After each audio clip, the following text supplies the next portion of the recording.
আসসালামু আলাইকুম, সবাই কেমন আছেন? আশা করি অনেক অনেক ভালো আছেন। আমি সুজন হাসান প্রমিজ ওয়াইটি থেকে আপনাদের সবাইকে আরো একটি নতুন ভিডিওতে জানাচ্ছি স্বাগতম। আগে পূর্বের ভিডিওতে আমরা যেরকম বলেছিলাম যে আমাদের একটি নতুন কোর্স শুরু হলো, যে ওয়েব ডিজাইন এবং ডেভেলপমেন্টের উপর ফুল গাইডলাইন।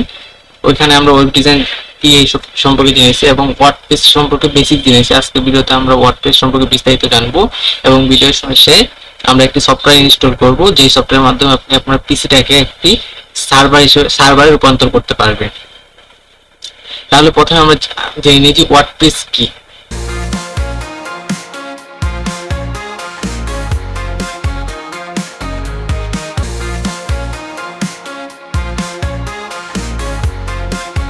ওয়ার্ডপ্রেস কি জানার জন্য এখানে দেখা আছে যে ওয়ার্ডপ্রেস হচ্ছে একটি সিএমএস, কন্টেন্ট ম্যানেজমেন্ট সিস্টেম। এটা কিন্তু আমরা পুরো ভিডিওতে বলেছিলাম যে ওয়ার্ডপ্রেস হলো একটি সিএমএস, অর্থাৎ এটি এমন একটি সফটওয়্যার যেটার মাধ্যমে আপনি কোড না জেনে ওয়েবসাইট তৈরি করতে পারবেন। আমি কিন্তু বলেছিলাম যে ওয়ার্ডপ্রেসে যখন আপনি ওয়েবসাইট তৈরি করবেন তখন কিন্তু আপনার কোনো কোডিং নলেজ প্রয়োজন হবে না। এই জন্য আমরা প্রথম ওয়ার্ডপ্রেস একদম বেসিক একটা ইজি একটি এর মাধ্যমে শুরু করেছি, ইজি একটি সিএমএস এর মাধ্যমে শুরু করেছি এবং ধীরে ধীরে তারপর আমরা কাস্টম কোডিং এর দিকে আমরা ধীরে ধীরে মুভ করবো, যার ফলে আমরা সব ধরনের ওয়েবসাইট তৈরি করতে পারবো। এখন যদি আমরা দেখি বিশ্বের সব থেকে জনপ্রিয় যে সিএমএস গুলো রয়েছে এর মধ্যে ওয়ার্ডপ্রেস এক নাম্বার। ওয়ার্ডপ্রেস হলো অন্যতম সবগুলো সিএমএস থেকে। দেখি ওয়ার্ডপ্রেস যাত্রা কবে শুরু হলো। ওয়ার্ডপ্রেস যাত্রা শুরু করে 2003 সালে। দেখেন একদম অল্প একটা সময়, কিন্তু ওয়ার্ডপ্রেস 2003 সালে যাত্রা শুরু করে এই আজ 2025 সাল পর্যন্ত বিশ্বের প্রায় 43%, এটা কিন্তু হিউজ একটা নাম্বার, 43% ওয়েবসাইট ওয়ার্ডপ্রেস দিয়ে তৈরি হয়েছে। তার মানে কি আপনার বিশ্বের যত ওয়েবসাইট আছে এর মধ্যে সিএমএস এর কিন্তু অভাব নেই। অনেক সিএমএস রয়েছে, আবার তো কাস্টম কোডিং রয়েছে। এই সব কিছুর মধ্যে শুধু ওয়ার্ডপ্রেস ব্যবহার করে তৈরি করা হয়েছে এরকম ওয়েবসাইটের সংখ্যা হলো 43%, মানে এটা কিন্তু অনেক একটা হিউজ একটা নাম্বার। এখন দেখি ওয়ার্ডপ্রেস এত জনপ্রিয় হওয়ার কারণ কি। ওয়ার্ডপ্রেস জনপ্রিয় হওয়ার পিছনে কিছু বড় কারণ রয়েছে। হ্যাঁ, এগুলোকে অনেকগুলো কারণ রয়েছে, আমি কিছু কারণ উল্লেখ করি। এটি ব্যবহার করা অনেক সহজ, যেটা আমি বললাম যে ওয়ার্ডপ্রেসে কিন্তু ওয়েবসাইট তৈরি করা খুবই সহজ। অনেক ফ্রি থিম এবং প্লাগইন রয়েছে। দেখেন পেড প্লাগইন থিমও রয়েছে আর ফ্রি প্লাগইন থিমও রয়েছে, মানে সহজ ভাষা বলতে গেলে হিউজ একটা রিসোর্স রয়েছে। এবং বাংলাদেশেও কিন্তু বিভিন্ন গ্রুপ রয়েছে, যে গ্রুপগুলোর মধ্যে কিন্তু আপনি ওয়ার্ডপ্রেস সম্পর্কে বিভিন্ন সহায়তা পাবেন। আমাদেরও কিন্তু একটি ফেসবুক গ্রুপ রয়েছে। আপনারা যদি ফেসবুকে যদি সার্চ করেন যে website support and web store BD, তাহলে যে এই গ্রুপটা আসবে, এই গ্রুপে আপনারা জয়েন হয়ে থাকবেন। এখানে বিভিন্ন পোস্ট করলে দেখবেন আমি রিপ্লাই করব, এবং আরো বিভিন্ন প্রফেশনাল লোক রয়েছে এই গ্রুপে, অনেকে জয়েন রয়েছে যারা দেখবেন রিপ্লাই করবে। এবং আমি তো থাকছি, যে কোনো প্রবলেম হলে আপনি এই গ্রুপে এসে পোস্ট করবেন। এবং তারপরে যেটা রয়েছে বিশাল কমিউনিটি এবং ইউটিউব ফোরামে হেল্প পাওয়া যায়। ফোরাম কি, এটা আপনারা হয়তো আপাতত চিনতেছেন না। এটা হলো ফাইবারের একটি, মানে সোশ্যাল মিডিয়া বলতে পারেন, ফাইবারের মতো একটি ফোরাম। ফাইবারের মতো আর কি, ফাইবারের আন্ডারে ফেসবুকের মতো আর কি। হ্যাঁ, এইসব জায়গায় কি দেখবেন ইউটিউবে যে ওয়ার্ডপ্রেস থেকে সার্চ দিলে কিন্তু ভিডিওর কোনো অভাব নেই। ওয়ার্ডপ্রেসের ছোট একটা প্রবলেম ফেস করবেন, ওটার উপরে দেখবেন অনেকগুলো ভিডিও রয়েছে, অনেক থিম প্লাগইন রয়েছে, এবং ফ্রিল্যান্সিং এর বিশাল সুযোগ তো রয়েছে। এবং তারপরে যদি আমরা দেখি যে ওয়ার্ডপ্রেস সম্পর্কে আমরা জানলাম, তারপরে আমাদের কি রয়েছে এলিমেন্টর। এলিমেন্টর হলো একটি drag and drop page builder, যেটা ওয়ার্ডপ্রেসের ভিতরে ব্যবহার হয়। দেখেন ওয়ার্ডপ্রেসের মধ্যে আপনার যখন আপনি বিভিন্ন পেজ তৈরি করবেন, বিভিন্ন কিছু তৈরি করবেন, তখন কিন্তু আপনার একটি মানে পেজ বিল্ডার প্রয়োজন হবে। এই পেজ বিল্ডারটি হলো মূলত এলিমেন্টর। এটা আমরা আরো যখন এলিমেন্টর আমরা ব্যবহার করব তখন ভালোভাবে জানতে পারবো। তখন তারপর আসছে কোকো ব্লক। এলিমেন্টর দিয়ে আপনি যেভাবে সহজে সুন্দর ওয়েবসাইট ডিজাইন করতে পারেন, ঠিক সেইভাবে কোকো ব্লক আপনার ডিজাইনকে আরো ডাইনামিক, ফিচারেবল এবং ফাংশনাবল করে তোলে। এখন যদি বলি যে ডাইনামিক, আপনার দেখা গেল যে আপনি এলিমেন্টর দিয়ে কিন্তু আপনি ডিজাইন করতে পারতেছেন, কিন্তু বিভিন্ন যে ফাংশনগুলো রয়েছে, যে আপনার বিভিন্ন ইভেন্ট ম্যানেজমেন্ট বা আপনার বিভিন্ন কি বলে বুকিং টাইপের ফাংশন বা ই কমার্স টাইপের যে ফাংশনগুলো রয়েছে, এই ফাংশনগুলো করার জন্য কিন্তু ফাংশনগুলো খুব ইজিলি, মানে সহজভাবে আপনার যখন মানে কোনো কোডিং লাগতেছে না, মানে ড্র্যাগ এন্ড ড্রপ, মানে আপনি দেখবেন চোখের সামনে সবকিছু হয়ে যাবে। আপনি যেগুলো ভাবতে পারতেছেন, মানে আপনার ভাবতে যতটুকু সময় লাগতেছে দেখবেন যে আপনার মানে ওই সাথে সাথে দেখতেছেন যে হয়ে যাচ্ছে। এটার জন্য কিন্তু কোকো ব্লক। তারপরে কি রয়েছে যে ওয়ার্ডপ্রেস শুরু করার জন্য আপনার কি কি দরকার। প্রতিটি বিষয় শুরু করার জন্য আপনার কিছু না কিছু প্রয়োজন হয়। তাহলে আমি কিন্তু অলরেডি বলে দিয়েছি যে ওয়ার্ডপ্রেস শুরু করার জন্য কি প্রয়োজন। ওয়ার্ডপ্রেস শুরু করার জন্য আপনার প্রথমেই সর্বপ্রথম যেটা থাকা লাগবে, একদম কি বলে ম্যান্ডেটরি, সেটা হলো আপনার শিখার প্রবল ইচ্ছে থাকতে হবে। এখন যদি আপনার শিখার ইচ্ছে না থাকে তাহলে কিন্তু আপনি এটা যত ইজি বিষয় হোক আপনি কিন্তু শিখতে পারবেন না। এবং দ্বিতীয় আপনার যেটা যেটা প্রয়োজন হবে সেটা হলো যে আপনার একটি সার্ভার প্রয়োজন হবে। এখন সার্ভার কি, সার্ভার নিয়ে যদি আলোচনা করতে চাই তাহলে কিন্তু ভিডিওটা আরো অনেক লম্বা হয়ে যাবে, লং হয়ে যাবে, তখন দেখবো যে আপনার ভিডিওটা কেটে দিচ্ছেন। এই জন্য আমি সার্ভার নিয়ে আপাতত বিস্তারিত কিছু বলতেছি না। হ্যাঁ, এখন সার্ভার হলো দেখা যায় যে হোস্টিং, আপনার হয়তো ওয়েব হোস্টিং এর নাম, ওয়েব ডোমেন হোস্টিং এর নামটা শুনেছেন, যে ডোমেন আপনার ইউআরএল এবং হোস্টিং হলো আপনার ওই ফাইলটা রাখার জন্য যে জায়গাটা। মূলত আপনার একটা হোস্টিং লাগবে। এখন তো আপনি প্রথমে কি আপনি শেখার সময় কি টাকা খরচ করবেন, টাকা খরচ করে হোস্টিং কিনবেন? প্রয়োজন নেই। আমরা একটি সফটওয়্যার দেখবো, যে সফটওয়্যারটা ডাউনলোড করার পরে আপনার যে কম্পিউটার রয়েছে, আপনার যে ডেস্কটপ রয়েছে, ওই ডেস্কটপটাকে আপনি একটি সফটওয়্যার রূপান্তর করতে পারবেন। এবং ধীরে ধীরে আমরা আরেকটা সফটওয়্যার, আরেকটা ওয়েবসাইট দেখবো যেখান থেকে কি আপনি ফ্রিতে সার্ভার নিতে পারবেন। ফ্রিতে আপনি একটি মানে ডোমেন পাবেন এবং ফ্রিতে সার্ভার নিতে পারবেন।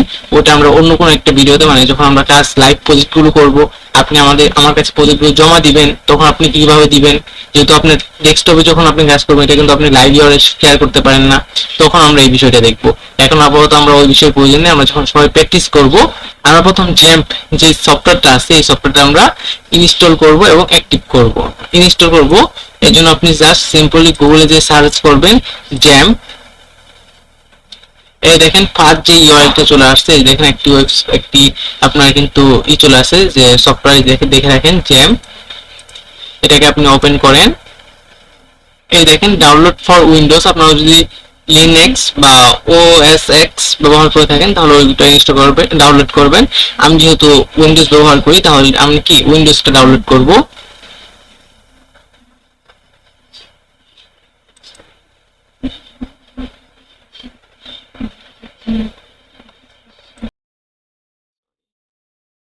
এই দেখেন ডাউনলোড কিন্তু শুরু হয়ে গেছে। এখন আপাতত যেহেতু আমার কাছে ডাউনলোড করা আছে, আমি এটা কষ্ট করে ডাউনলোড করতেছি না, আমি আমার পিছ থেকে দেখাই যে ডাউনলোড করার পরে যখন ডাউনলোড সম্পূর্ণ হয়ে যাবে তখন আপনি এই যে এরকম একটি ফাইল দেখবেন জ্যাপ উইন্ডোজ। এটা নর্মাল আপনি যখন সফটওয়্যার ইনস্টল করেন সেম এটা কোনো অন্য কোনো আহামরি কিছু নেই। এটাকে জাস্ট নেক্সট দিবেন, এরকম একটা পপআপ আসবে, এখান থেকে আপনি এই পপআপটা আপনারা জানেন দেখতে পাচ্ছেন কিনা, এখান থেকে একটা পপআপ আসবে, আপনি জাস্ট ইয়েসে ক্লিক করবেন। এসে ক্লিক করার পরে এই যে একটি ই মেসেজ আসবে, এটা আপনি ওকে করবেন, তারপরে জাস্ট নেক্সট। তারপর এখান থেকে দেখেন এখানে একটু কাজ আছে, এখানে বলছে সিলেক্ট ফোল্ডার, আপনার একটি ফোল্ডার নির্বাচন করে দিবেন, যে ফোল্ডার এই জ্যামটা আপনার ইনস্টল হবে। ডিফল্ট কি সি ড্রাইভে ইনস্টল হচ্ছে, কিন্তু আমরা কি জানি সি ড্রাইভটা আমরা সবসময় সি ড্রাইভে কোনো কিছু করবো না, কারণ সি ড্রাইভে কি উইন্ডোজ ইনস্টল থাকে। এই জন্য আপনি সি ড্রাইভটা ইগনোর করে অন্য কোনো একটি এখান থেকে অন্য কোনো একটি ড্রাইভ বা অন্য কোনো একটি ফোল্ডার দেখিয়ে দিবেন। যেরকম আমি জি ড্রাইভের ভিতরে সাপোজ যে প্রমিজিও বাইটি যে ফোল্ডারটা আছে এটা দেখিয়ে দিচ্ছি। এই যে এখান থেকে তারপর নেক্সট করে আপনি জাস্ট ইনস্টল করে ফেলবেন, এবার নেক্সট দেওয়ার পরে আপনার মানে ইনস্টল আসবে, তারপর ইনস্টল দিবেন, তারপর ফিনিশ দিবেন, তাই আপনার হয়ে যাবে। আমার যেহেতু এটা অলরেডি ইনস্টল করা আছে আমি কিন্তু আপাতত আর ইনস্টল করতেছি না, আমি এটাকে জাস্ট কেটে দিচ্ছি। দেখেন আমি এটা কেটে দিলাম। আপনি চাইলে কিন্তু জ্যাম্প ইনস্টল নিয়ে আরো কিন্তু বিভিন্ন ভিডিও মানে ইউটিউবে সার্চ করলে আরো অনেক ভিডিও পেয়ে যাবেন, এবং না পেয়ে গেলে যদি আপনাদের কোনো মানে প্রবলেম ফেস করেন আমার ভিডিওতে কমেন্ট করবেন, আমি আপনাদেরকে লাইভে এসে মানে আপনাদেরকে জুম লিংক দিয়ে আপনাকে এই জ্যাম্পটা ইনস্টল করে দিব। হ্যাঁ, তাহলে আমাদের কিন্তু জ্যাম্প ইনস্টল হয়ে গেল। আমাদের যে কাজটা ছিল জ্যাম্প ইনস্টল করা, জ্যাম্পটা আমরা ইনস্টল করে ফেললাম। জ্যাম্প ইনস্টল করার পরে দেখবেন যে আপনার এখানে এসে সার্চ দিবেন, আমি এখানে কিন্তু পিন করে রেখেছি, আপনি কিন্তু প্রথমে কিন্তু পাবেন না, আপনি এখানে জাস্ট সার্চ দিবেন জ্যাম্প লিখে। এই দেখেন আপনার কিন্তু প্রথমে কিন্তু জ্যাম্প কন্ট্রোল প্যানেল নামক একটি ইন্টারফেস চলে আসবে এখানে, তখন জাস্ট আপনি এটাকে ক্লিক করবেন, আপনি এটাকে পিন করে রাখতে পারেন এই যে আমার মতো। তারপরে দেখেন অ্যাপাচি যেটা আছে, অ্যাপাচিটাকে আপনি স্টার্ট দিবেন এবং মাইস্কিউল ডাটাবেস যেটা আছে এটাকে আপনি সিম্পলি স্টার্ট দিবেন।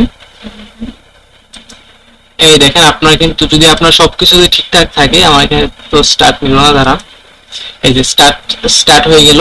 এই দেখেন যখন স্টার্ট হয়ে যাবে দেখবেন সবুজ একটি চলে আসবে এবং এখানে স্টপ লেখা চলে আসবে, তখন আপনি এটাকে জাস্ট মিনিমাইজ করে আপনি জাস্ট আপনার যেই মানে ওয়েবসাইটে যেই ইয়েতে থাকেন আপনার কোনো নেট কানেকশন লাগবে না, আপনি জাস্ট আপনার একটি ব্রাউজার ওপেন করবেন, যেরকম আমি যে আমার এটা ওপেন করলাম যে কি বলে এটাকে, আমি গুগল ক্রোমটা ওপেন করেছি। এখানে কিন্তু আপনি এখানে সার্চ করবেন, এই যে দেখেন ডোমেইন যেখানে লিখে এখানে সার্চ করবেন। এখানে সার্চ করলে কিন্তু হবে না, আপনাকে এই যে এখানে সার্চ করতে হবে। এখানে জাস্ট লিখবেন লোকাল হোস্ট, এই দেখেন লোকাল হোস্ট, সরি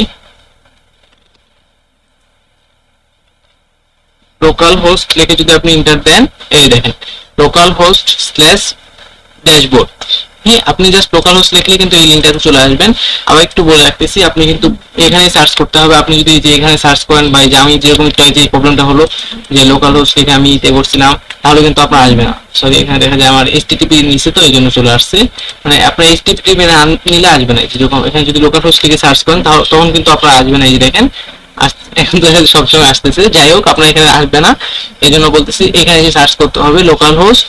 তারপরে দেখেন যদি আপনার এই ইন্টারফেসটা চলে আসে, তার মানে আপনার সাকসেসফুল, আপনার ওয়েবসাইটটা কি আপনার সার্ভারে রূপান্তর হয়ে গেছে। দেখেন এই যে আপনার ডোমেনের মাধ্যমে আসতেছে। তারপর নেক্সট ভিডিওতে আমরা দেখবো যে কিভাবে আমরা ওয়ার্ডপ্রেসটাকে এখানে ইনস্টল, মানে ওয়ার্ডপ্রেসটা ডাউনলোড করে এখানে সেটআপ করব। তাহলে আজকের ভিডিওটা এই পর্যন্তই। আপনারা আমাদের যে ফেসবুক যে গ্রুপটা দেখালাম, এখানে সবাই জয়েন হয়ে থাকবেন এবং যে কোনো প্রবলেম কিন্তু আপনি এখানে কিন্তু আমাদের যত আপডেট আছে সবকিছু আপনি এখানে দেখতে পাবেন। এবং যে কোনো প্রবলেম ফেস করলে এখানে যদি একটি পোস্ট করেন, তাহলে কিন্তু আমি সাথে সাথে এখানে রিপ্লাই করব। এবং আমাদের হোয়াটসঅ্যাপ নাম্বার তো ভিডিও ডেসক্রিপশন বক্সে থাকছে, আপনি সরাসরি আমাদের হোয়াটসঅ্যাপ করতে পারেন এবং চাইলে কি আমাদের সাথে ওই আমাদের ভিডিওতে কমেন্ট করতে পারেন। আমরা কিন্তু কমেন্টে রিপ্লাই দেওয়ার চেষ্টা করব। আসসালামু আলাইকুম, আল্লাহ হাফেজ।